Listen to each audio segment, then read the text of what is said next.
Good morning. Today I would like to present the thesis that the cross is at the root and foundation of Western civilization.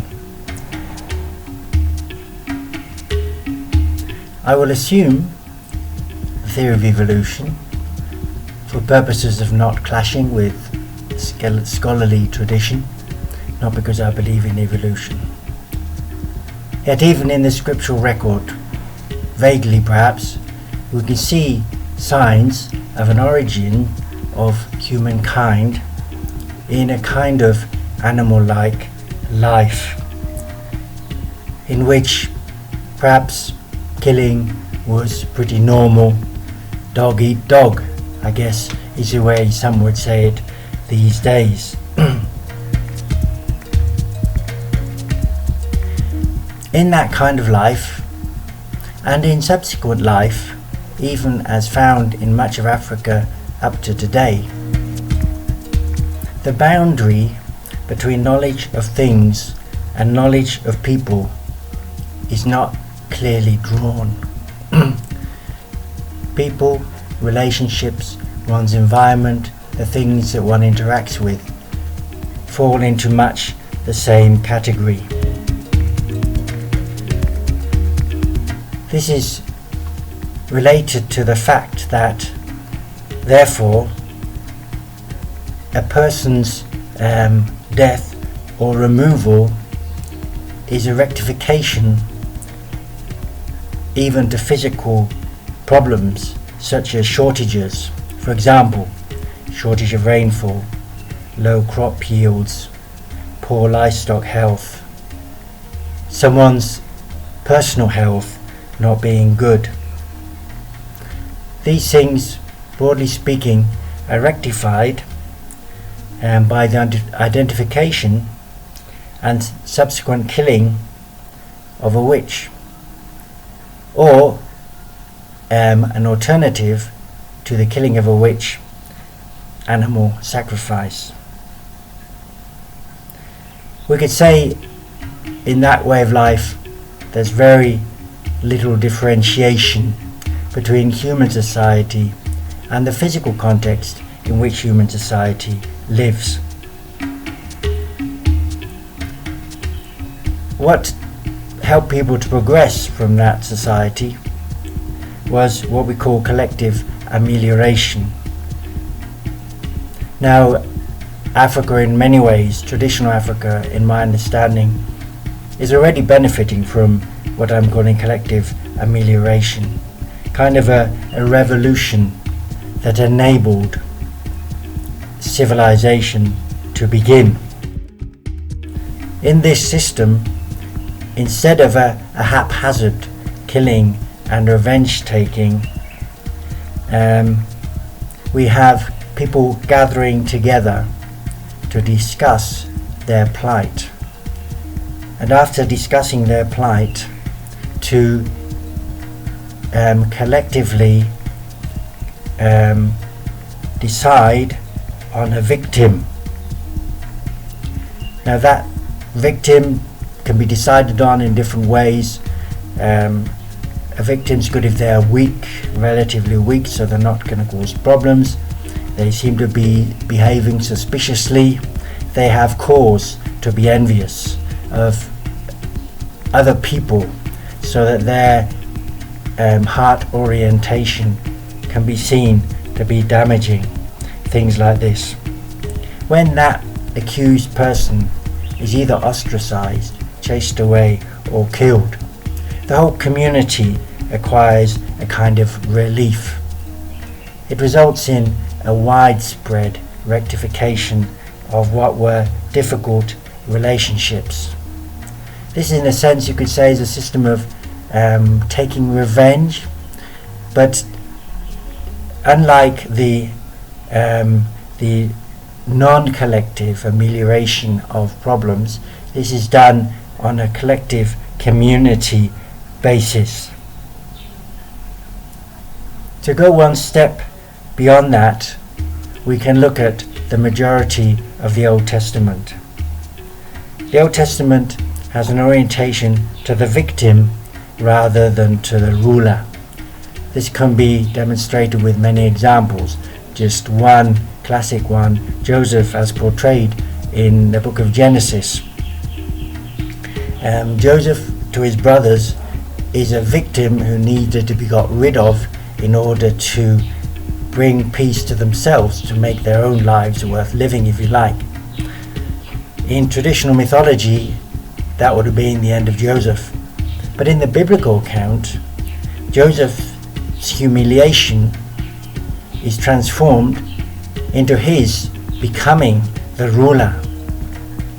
So as I say, just one example of how the Old Testament uniquely in terms of contemporary literature, and uniquely in terms of literature up to the Christian period, let's say, is pro-victim rather than pro-ruler.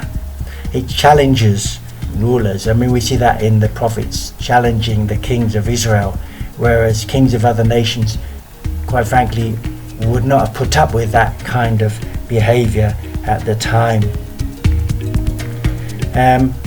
This of course comes in hand with realization that there is one God who desires to unify people. Now initially he's chosen people, but even from early on to bring together all people. One God who works on the basis of a plan whereby causation can be sensible. Now this Old Testament model lived by the Jewish people up to New Testament times attracted a great deal of attention. Many non-Jews were not only very interested, some committed themselves, those subsequently often known as God-fearers, who took up kind of a Jewish hood, often passing through circumcision. And in the Jewish community we had a unique orientation to the sick and the suffering, whereas other communities at the time considered someone who is suffering misfortune to be a problem, a potential curse on those who are healthy, to be set aside, to be done away with, to be ostracized. The Jewish people had an ethic contrary to that of caring for, of being concerned about, of wanting to rescue and help someone who was suffering, not seeing them as a problem, but helping them as being a way to serve the God, the one God, who they know as Yahweh. Now that Old Testament orientation, which is very different from that of the wider world around the Jewish people, was fulfilled in the New Testament.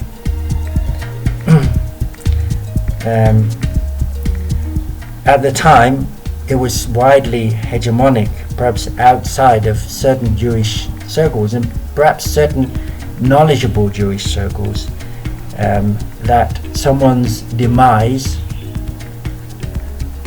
implied their guilt and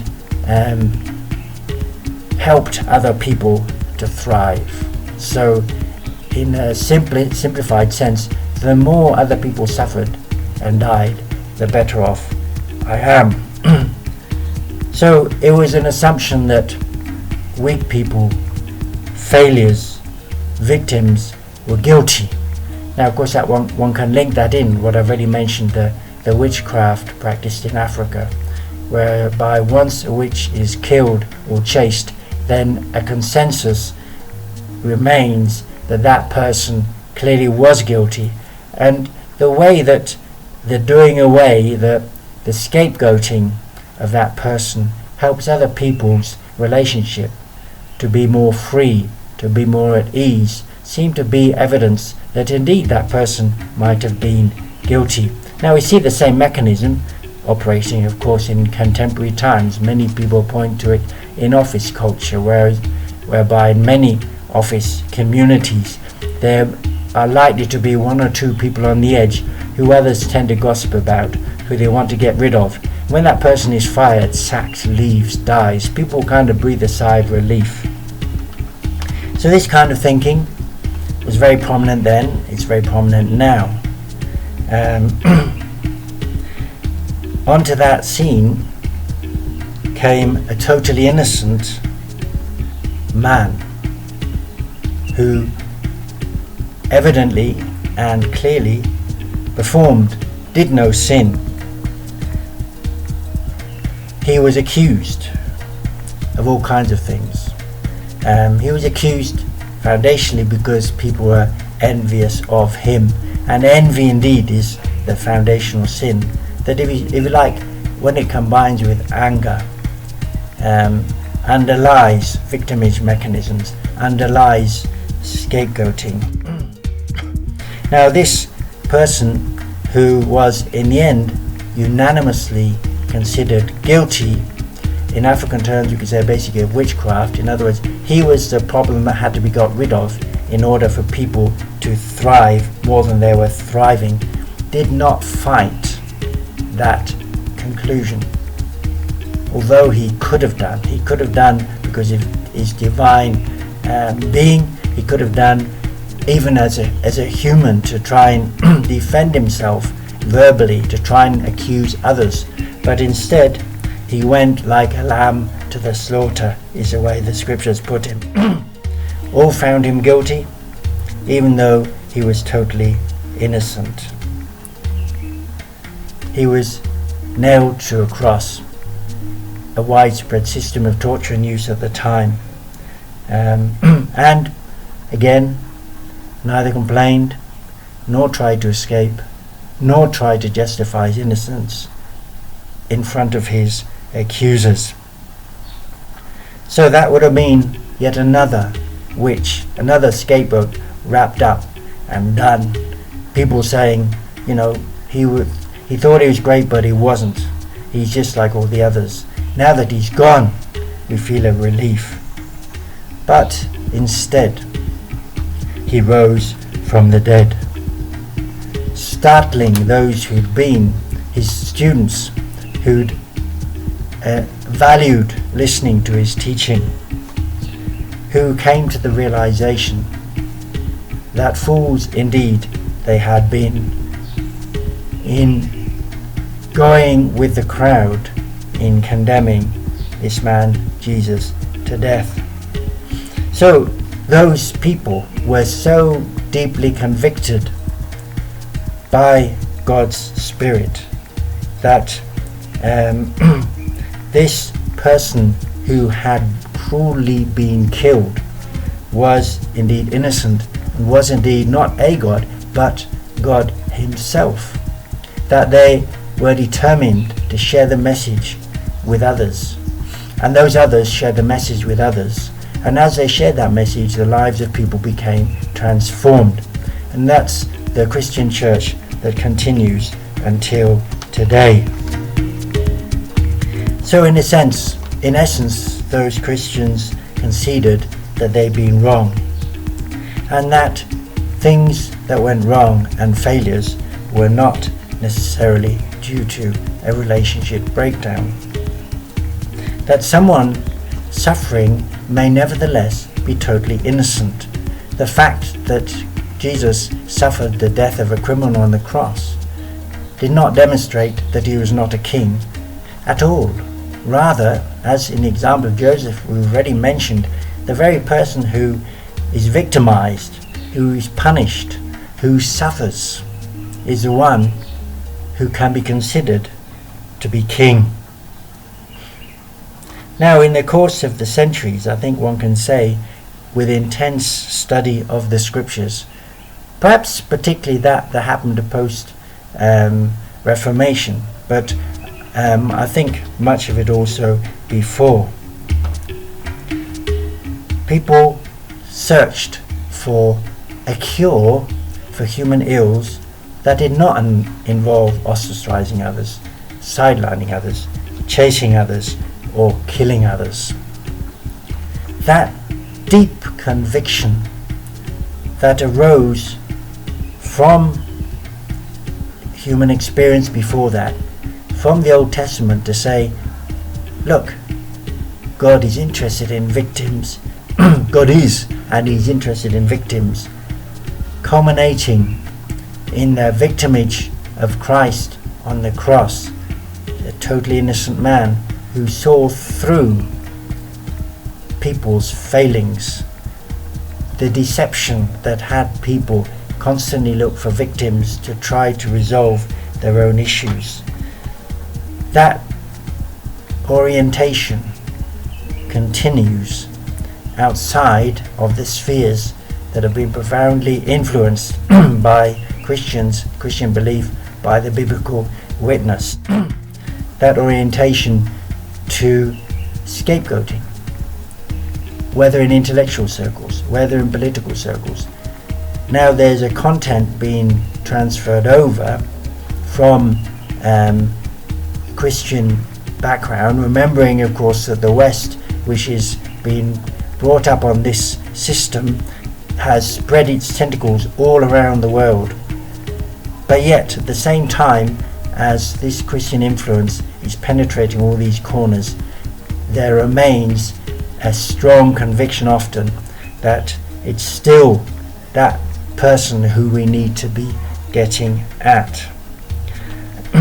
Now this demotion of solution of problems by getting rid of a subject, clearly, it seems to me, is foundational to the realization of what we nowadays in native English called physical reality.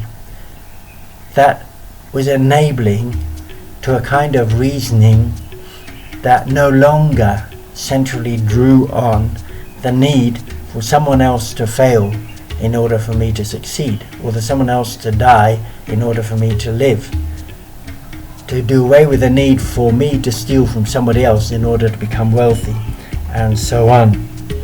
The discovery instead that in essence we can say God, He's good, He's concerned for mankind, but mankind in their sinful folly keeps directing their reasoning in the wrong way towards victimizing others. So this is the sense in which we can say that Christ's death on the cross is the foundation of today's Western civilization, and by extension those who weren't a part of that Western civilization, who want to be able to engage with Western civilization not as victimizers trying to undermine it to establish their own alternative, but as people who can see clearly through what's happened so as to contribute their own views. They need to pass through also that experience of valuing the cross, that experience of putting aside that innate human orientation to rejoice at the failure of another and at the victory over another. Now I'm not of course saying the Westerners don't suffer from that same orientation. It's very widespread, very deep, very profoundly a part of being human. But what I am saying, that those of contemporary Westerners' forefathers who deeply accepted the rule of Christ in their lives were able to different degrees to overcome this orientation to scapegoating, to victimage, and that continues to date amongst those people who are the whose ancestors, let's say, were those who took that biblical belief profoundly, centrally, seriously and deeply.